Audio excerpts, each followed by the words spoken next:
Hello विद्यार्थी मित्रों, MCQ chapter number 3 કરીએ છીએ। હવે મેં યુટ્યુબમાં જોયું કે 50% વિદ્યાર્થીઓ હજુ પણ એવા છે જે ચેનલને સબસ્ક્રાઈબ કર્યા વગર જ આપણી ચેનલ પર સ્ટડી કરી રહ્યા છે।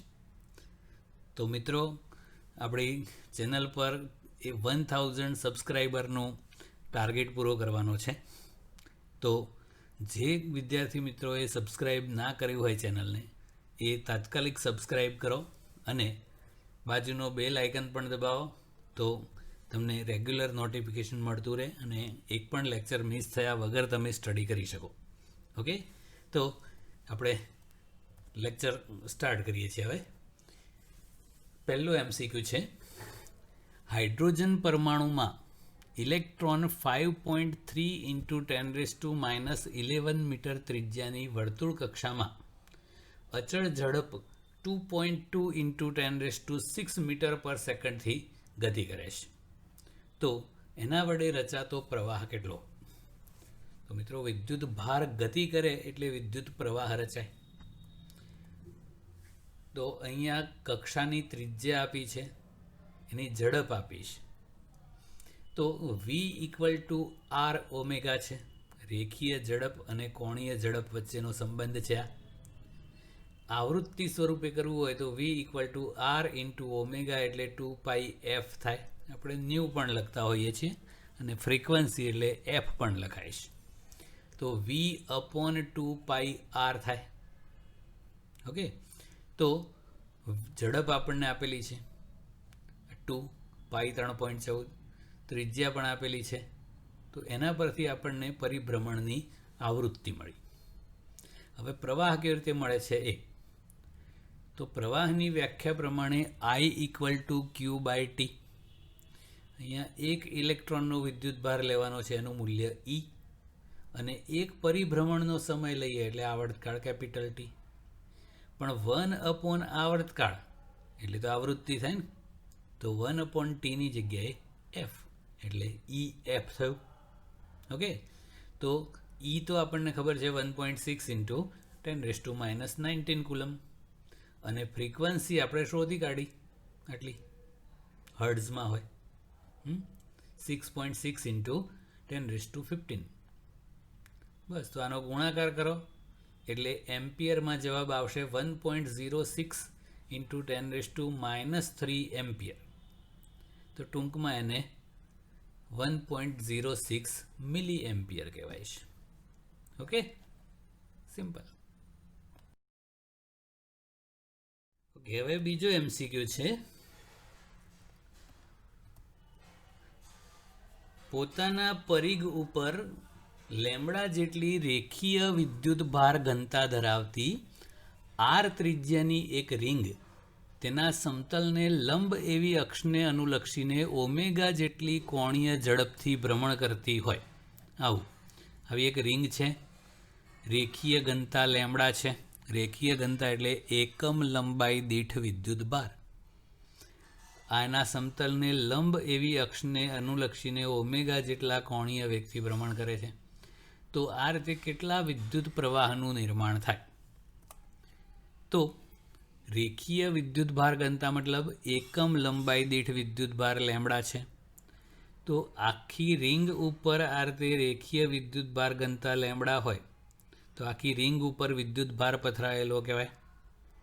તો એકમ લંબાઈ દીઠ વિદ્યુત ભાર લેમ્બડા હોય તો આખી રિંગ એટલે રિંગના પરિઘ ઉપર એટલે 2πr દીઠ કેટલો વિદ્યુત ભાર હોય?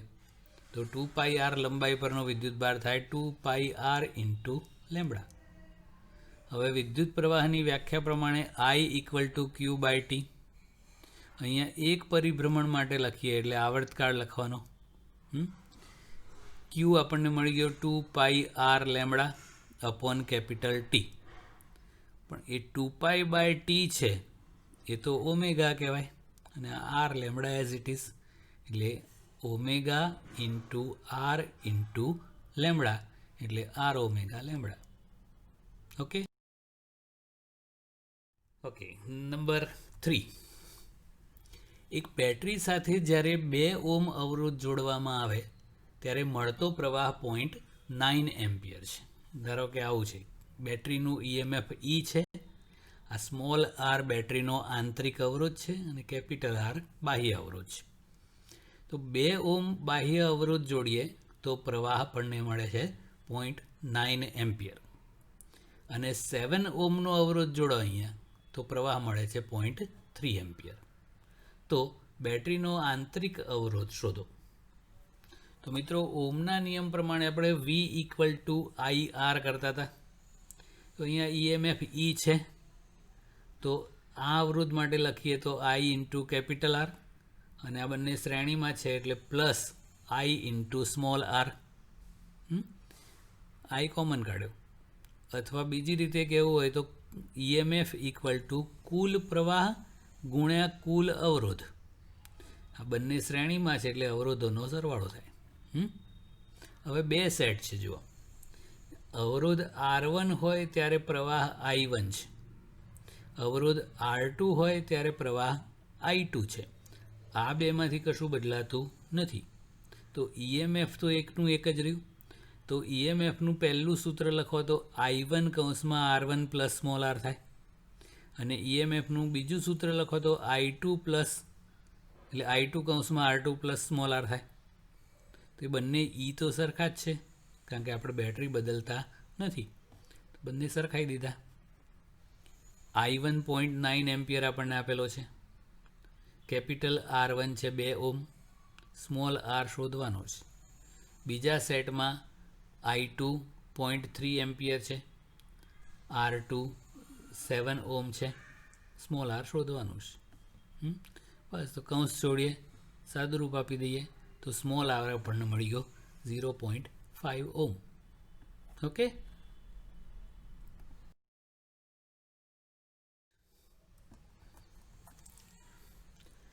આકૃતિમાં દર્શાવેલ વાહકના સમતલનું ક્ષેત્રફળ 1 સેન્ટીમીટર સ્ક્વેર છે. મીટર સ્ક્વેર કરવું હોય તો સેન્ટીમીટરના મીટર 10⁻², એનો સ્ક્વેર છે એટલે 10⁻⁴ મીટર સ્ક્વેર થાય. વાહકમાંથી 2 એમ્પિયર પ્રવાહ પસાર થતો હોય એટલે I આપ્યો છે. તો P બિંદુ પર વિદ્યુત પ્રવાહ ઘનતા કેટલી હોય? તો મિત્રો, વિદ્યુત પ્રવાહ ઘનતા I = સદિશ J ડોટ સદિશ A હોય. જો પ્રવાહની દિશા અને લંબાઈ બધું એક જ દિશામાં હોય તો સિમ્પલ I = JA આપણે એવું લખીએ છીએ, I જા. પણ જો આવું ક્રોસમાં આડછેદ આપેલો હોય તો ઓરિજિનલ સૂત્ર આવું છે, I = J ડોટ A. અદિશ સ્વરૂપે લખીએ તો આ JA cos થીટા થાય, જ્યાં થીટા છે એ પ્રવાહ ઘનતા અને ક્ષેત્રફળ સદિશ વચ્ચેનો ખૂણો છે. તો મિત્રો, પ્રવાહ ઘનતાની દિશા છે એ રૈવાજિક પ્રવાહની દિશામાં જ હોય, આમ જ.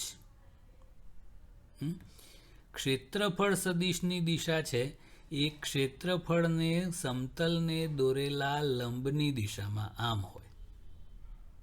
ઓકે. તો આપણને ખૂણો આપ્યો છે આ 60 ડિગ્રી, પણ અહીંયા થીટા શું છે? તો પ્રવાહ ઘનતા અને ક્ષેત્રફળ સદિશ વચ્ચેનો ખૂણો. તો પ્રવાહ ઘનતાની દિશા પ્રવાહની દિશામાં આમ, ક્ષેત્રફળ સદિશની દિશા પૃષ્ઠને લંબ આમ થાય. તો એ બે વચ્ચેનો ખૂણો છે, તો આખો ખૂણો 90 છે, આપેલો છે 60 ડિગ્રી. તો આ જે ખૂણો 30 ડિગ્રી થયો એ અહીંયા થીટા છે. તો આવો સદિશ રકમમાં દોરીને આપેલો ના હોય, એ આપણે દોરવો પડે. તો પ્રવાહ 2 એમ્પિયર આપ્યો છે, પ્રવાહ ઘનતા આપણે શોધવાની છે, ક્ષેત્રફળ 10⁻⁴ અને આ cos 30 ડિગ્રી થયો. ઓકે. તો આ 2 નો 2 જે આપણે શોધવું છે, પછી આ 10⁻⁴ અને cos 30 એટલે √3/2. બસ, તો હવે જેને કરતા બનાવી દો, 4/√3 અને આ નીચે જઈને આમ ઉપર આવે એટલે 10⁻+4 થઈ જશે એમ્પિયર પર મીટર સ્ક્વેર. ઓકે. તો આ સાચો જવાબ છે.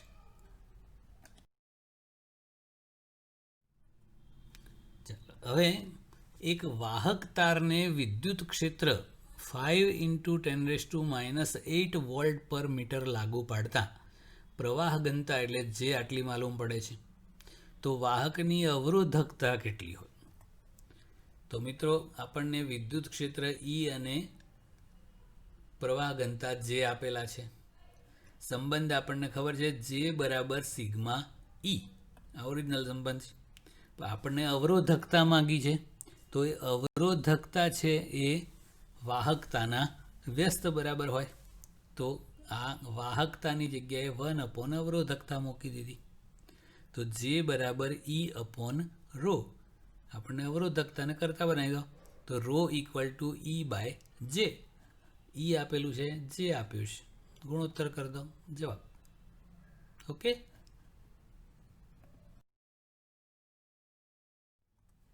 ઓકે, હવે અસમાન આડછેદ ધરાવતો એક તાર આકૃતિમાં દર્શાવેલો છે. જો તારમાંથી સ્થિર વિદ્યુત પ્રવાહ વહેતો હોય તો A થી B તરફ જતા ઇલેક્ટ્રોનનો ડ્રિફ્ટ વેગ ખાલી જગ્યા. તો મિત્રો પ્રવાહ ઘનતા J = I/A સૂત્ર છે. એકમ ક્ષેત્રફળ દીઠ લંબ રૂપે પસાર થતો વિદ્યુત પ્રવાહ એટલે પ્રવાહ ઘનતા. તો આના પરથી પ્રવાહ ઘનતા છે એ ક્ષેત્રફળના વ્યસ્ત પ્રમાણમાં થાય.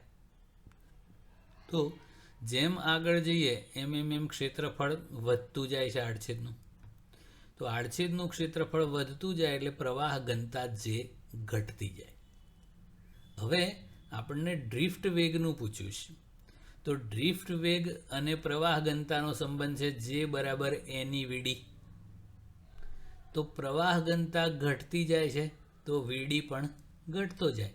કેમ કે સ્મોલ n એ ઇલેક્ટ્રોનની સંખ્યા ઘનતા છે અને સ્મોલ e તો ઇલેક્ટ્રોનનો વિદ્યુત ભાર, આ બે અચળ રહેશે.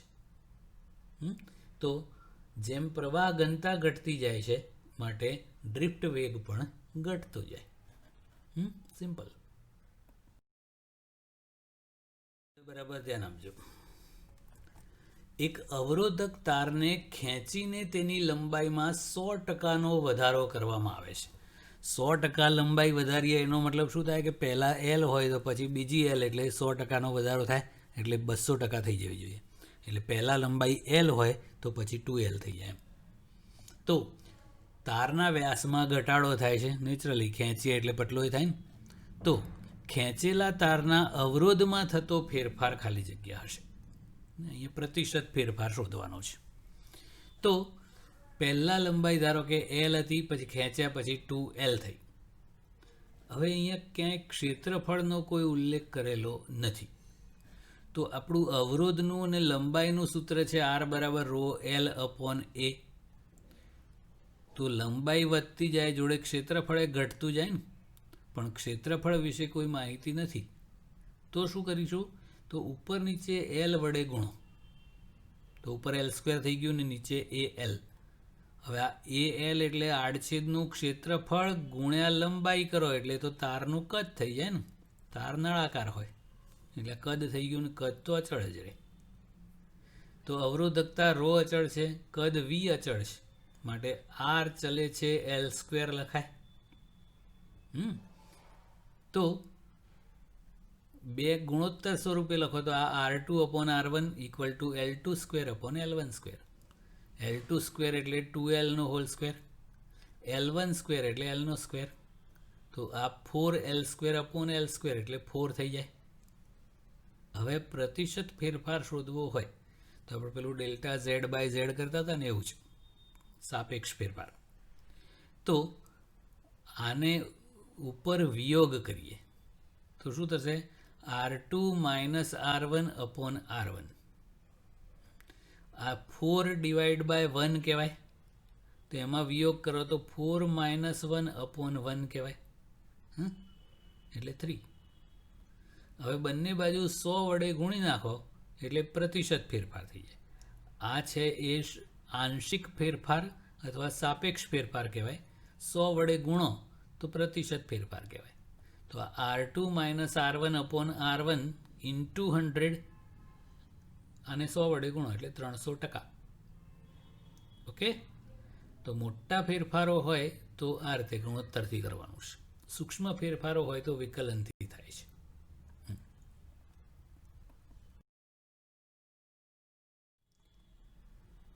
હવે અવરોધ અને તાપમાનનો સંબંધ વાપરવાનો છે. કયા તાપમાને તાંબાના વાહકનો અવરોધ તેના 0 ડિગ્રી સેલ્સિયસ તાપમાનના અવરોધ કરતાં બમણો થશે? અને તાંબા માટે આ આલ્ફાનું મૂલ્ય આપેલું છે. તો અહીંયા આપણે અવરોધ આર લખતા હતા એવું એક્સ લખ્યું છે. તો x equal to x0 into 1 plus alpha theta minus theta 0 તાપમાન માટે લખ્યા છે ને, અહીંયા ટી માઇનસ T0 પણ લખાય છે, થીટા માઇનસ થીટા 0 પણ લખાય છે. તો કયા તાપમાને, એટલે આ થીટા શોધવાનો છે. થીટા 0ની કિંમત 0 આપી દીધેલી છે. અને એ અવરોધ બમણો થાય એવું કીધું છે. તો પહેલાં અવરોધ x0 હતો, હવે બમણો થઈ ગયો એટલે 2x0 થઈ ગયું. x0 ઉડી ગયા અને થીટા 0ની કિંમત 0 મૂકી દીધી. તો આ 2 રહ્યા, x0 ગયા, આ 1 પ્લસ આલ્ફા અને આ થીટા માઇનસ 0 થઈ ગયું એટલે થીટા. પછી 1ને સામે લઈ જાઓ એટલે 2 માઇનસ 1 એટલે 1 ઇક્વલ ટુ આલ્ફા થીટા, માટે theta equal to 1 upon alpha. Alpha આપેલો છે, એની કિંમત મૂકી અને ઉપર લઈ જાઓ એટલે 1000 કહેવાય.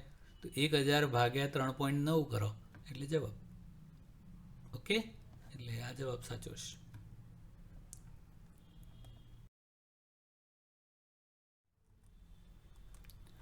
ઓકે, તમને n અવરોધો આપેલા છે. દરેક અવરોધનું મૂલ્ય r ઓમ છે. પ્રથમ તેમને શક્ય લઘુત્તમ અવરોધ મેળવવા માટે જોડવામાં આવે છે. તો મિત્રો યાદ રાખવાનું કે સમાંતર જોડાણ કરો તો અવરોધ નાનામાં નાના કરતાં પણ નાનો મળે. પછી એને શક્ય મહત્તમ અવરોધ માટે જોડવામાં આવે છે. તો એવું જોડાણ શ્રેણીમાં સમતુલ્ય અવરોધ મોટામાં મોટા કરતાં પણ મોટો હોય છે. તો આ રીતે મેળવેલા લઘુત્તમ અને મહત્તમ અવરોધોનો ગુણોત્તર કેટલો થાય? તો લઘુત્તમ અવરોધ કરવો હોય તો સમાંતર જોડાણ કરવાનું. r ઓમના એવા n અવરોધો સમાંતર જોડીએ તો સમતુલ્ય અવરોધ n ભાગનો એટલે r/n થઈ જાય. અને મહત્તમ અવરોધ શ્રેણી જોડાણમાં મળે તો r શ્રેણીમાં જોડો એવા n વખત એટલે nr. તો આ મહત્તમ હોય ને આ લઘુત્તમ હોય. એ બંનેનો ગુણોત્તર માગ્યો છે, લઘુત્તમ ભાગ્યા મહત્તમ. એટલે સમાંતર જોડાણમાં લઘુત્તમ હોય, શ્રેણી જોડાણનો અવરોધ મહત્તમ હોય. તો આ બેનો ગુણોત્તર કરો, r/n ભાગ્યા nr. r ઉડી ગયા, 1/n². ઓકે, એક થોડોક મોટો MCQ છે, JEE લેવલનો, નીટમાં નોર્મલી નહીં પૂછે. સમાન અવરોધ ધરાવતી વર્તુળાકાર રિંગનો અવરોધ r છે. રિંગનું કેન્દ્ર O છે અને રિંગ પર બે બિંદુ PQ આવેલા છે જ્યાં ખૂણો POQ બરાબર થીટા છે. આવું છે, આવી એક રિંગ છે r ત્રિજ્યાની અને આ POQ ખૂણો છે થીટા છે. તો P અને Q વચ્ચેનો સમતુલ્ય અવરોધ કેટલો થાય?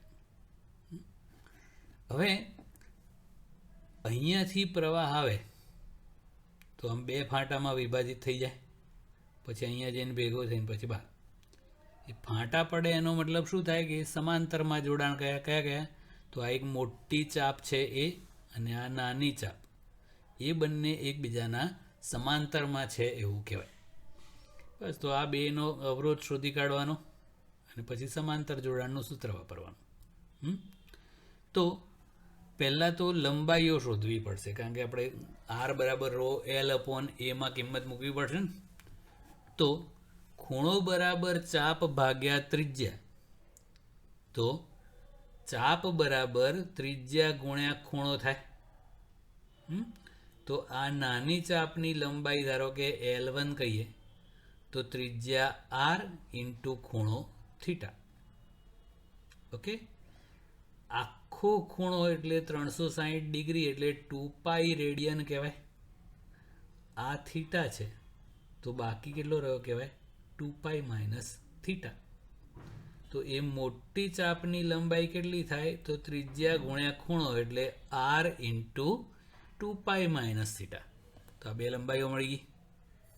હવે અવરોધ કરવો છે તો r equal to rho L upon A પરથી પહેલાં L1 માટે કરીએ તો L1 એટલે r થીટા કહેવાય ને. તો રો અપોન એ આ તો એઝ ઇટ ઇઝ એલની જગ્યાએ L1ની જગ્યાએ શું મૂકી દેવાનું r થીટા. ઓકે, અથવા બીજી રીતે કેવું હોય તો આ લંબાઈ લેવાની એ ચાપની, પણ આપણે આ રીતે જ કરીએ છીએ. R1 બરાબર રો L1 અપોન એ, L1 એટલે r થીટા, એનો એ. એ જ રીતે બીજી મોટી ચાપ માટે કરીએ તો r rho into L2 upon A. તો આ રો L2 એટલે ત્રિજ્યા r into 2π minus theta upon A.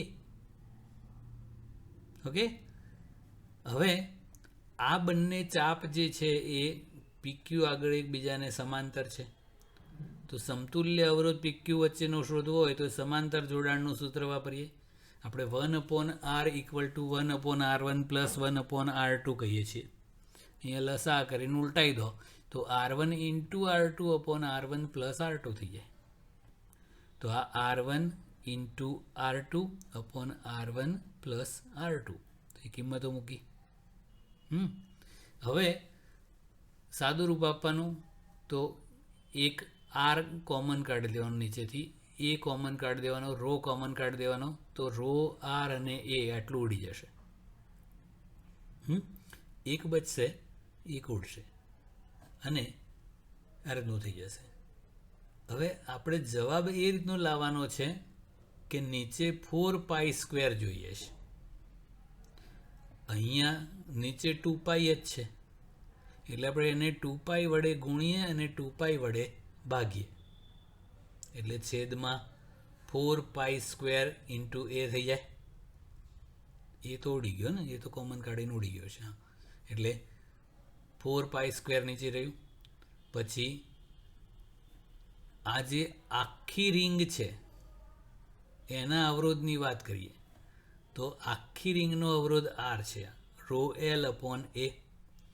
Row આખી રિંગની લંબાઈ એટલે આખી રિંગનો પરિઘ 2πr અપોન એ.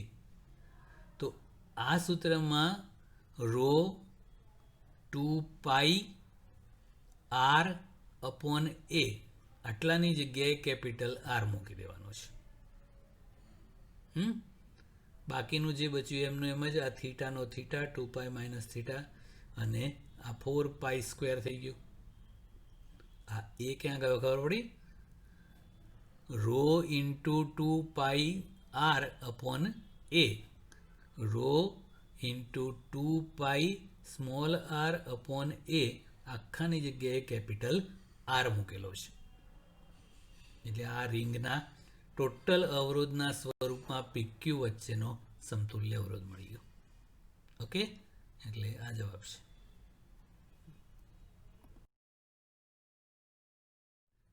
હવે એક બીજો સમાંતર જોડાણનો દાખલો છે. 10 ઓહ્મ અવરોધવાળો એક તાર આકૃતિમાં દર્શાવ્યા પ્રમાણે વર્તુળ આકારમાં વાળેલો છે. આખાનો અવરોધ 10 ઓહ્મ છે. તારનો 1 મીટર લંબાઈ દીઠ અવરોધ 1 ઓહ્મ છે.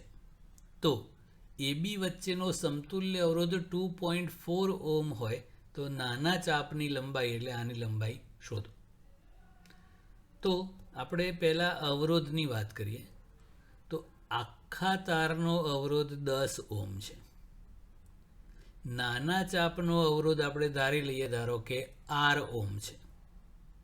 તો બાકીનાનો કેટલો હોય તો આખાનો અવરોધ 10 ઓહ્મ, આટલાનો R ઓહ્મ એટલે બાકીનાનો 10 માઇનસ R ઓહ્મ.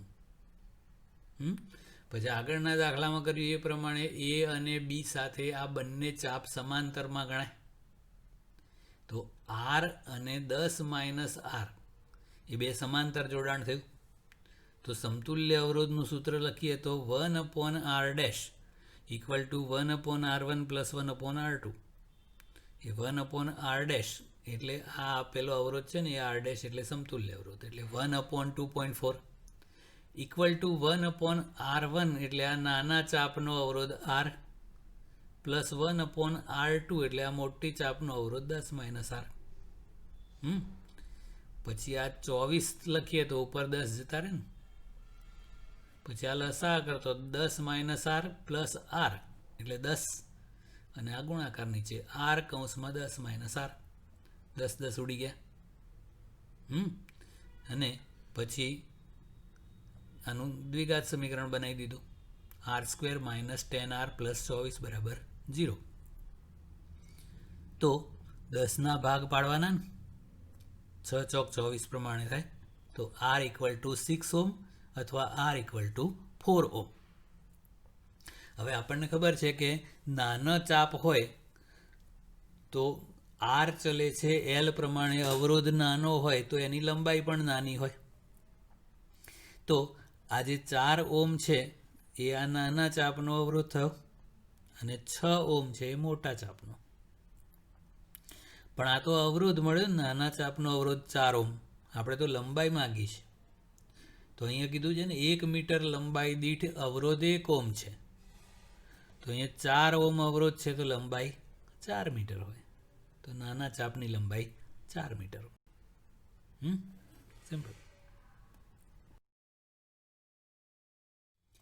હવે એક સરસ MCQ છે, ધ્યાન રાખજો. આકૃતિમાં દર્શાવેલા પરિપથમાં A અને B વચ્ચેનો અસરકારક અવરોધ કેટલો થાય? A અને B વચ્ચેનો. તો અહીંયા બરાબર ધ્યાન આપજો કે આ રીતનું જોડાણ છે. તો આ જે C બિંદુ છે અને D બિંદુ એ અહીંયાથી જેટલો પ્રવાહ અહીંયા આમ જાય એટલો જ આમે જાય, કારણ કે સરખા અવરોધો છે. અહીંયા અલગ હોય પણ A થી D સુધી જેટલો પ્રવાહ જાય એટલો જ પ્રવાહ A થી C સુધીનો હોય. તો C બિંદુ અને D બિંદુ આગળના વિદ્યુત સ્થિતિમાનો સરખા થાય. એ બંને સમસ્થિતિમાન બિંદુઓ કહેવાય છે. તો C અને D વચ્ચે વિદ્યુત સ્થિતિમાનનો તફાવત કરીએ તો 0 થઈ જાય, કારણ કે C અને D નું સ્થિતિમાન સરખું છે, VC = VD હોય. અને જો બંનેના સ્થિતિમાનો સરખા હોય તો એ C થી D ભુજામાં કોઈ પ્રવાહ વહેતો ના હોય. તો શું કરવાનું? તો એ જે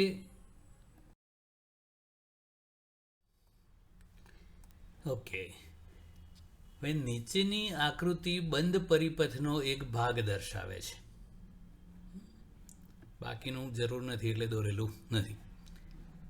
તેમાંથી 2 એમ્પિયર વિદ્યુત પ્રવાહ વહેતો હોય તો A અને B વચ્ચેનો પોટેન્શિયલ ડિફરન્સ એટલે કે વિદ્યુત સ્થિતિમાનનો તફાવત કેટલો હશે?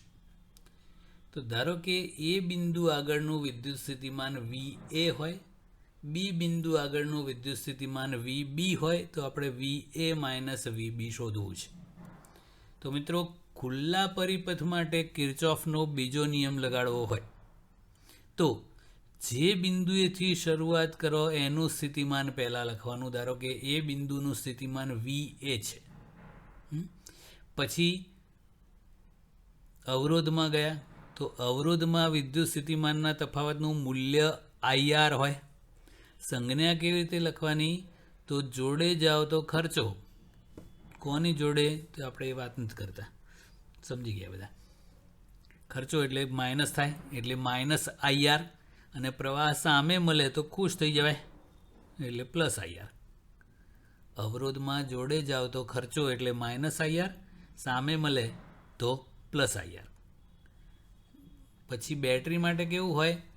તો છેલ્લી નિશાની પ્લસ થી માઇનસ જાઓ તો -E અને માઇનસ થી પ્લસ જાઓ તો +E. છેલ્લી નિશાની જેવું થાય. તો અહીંયા જોઈએ A થી સ્ટાર્ટ કર્યું એટલે VA, આ જોડે જાઓ એટલે ખર્ચો, તો પ્રવાહ ગુણ્યા અવરોધ કરવાનો ને, પ્રવાહ 2 એમ્પિયર, અવરોધ 1/4 ઓહ્મ છે, 2 ગુણ્યા 1/4. પછી પ્લસથી માઇનસ એટલે છેલ્લી નિશાની એટલે -1 વોલ્ટ. હજુ જોડે જાઓ એટલે ફરી ખર્ચો, પ્રવાહ ગુણ્યા અવરોધ કરવાનો, 2 ગુણ્યા 1/4 ઇક્વલ ટુ જ્યાં પહોંચીએ એ બિંદુનું સ્થિતિમાન એટલે VB.